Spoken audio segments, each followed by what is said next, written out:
সুখ কি জিনিস? অর্থের মধ্যেই কি সুখ সীমাবদ্ধ? না।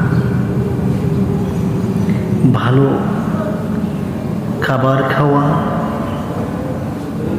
রেস্টুরেন্টে যাওয়া কিংবা কোথাও ঘুরতে যাওয়ার মধ্যে কি সুখ? না। তাহলে অনেক বন্ধু বান্ধবদের নিয়ে আড্ডা করা, মজা করা, ট্রিট দেওয়া, এটার মধ্যে কি সুখ? না। প্রকৃত সুখ হচ্ছে আত্মার প্রশান্তি লাভ। সেটা হতে পারে ছোট্ট একটা মুচকি হাসি কিংবা প্রিয়জনের কাছ থেকে ছোট্ট একটু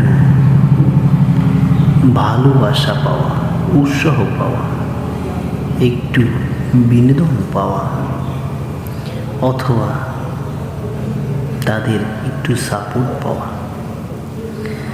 এই সাপোর্টটা পেলেই মানুষের জীবন হয়ে যেতে পারে রঙিন, সুখের নীর হতে পারে প্রজাপতির নীল ডানার মতো।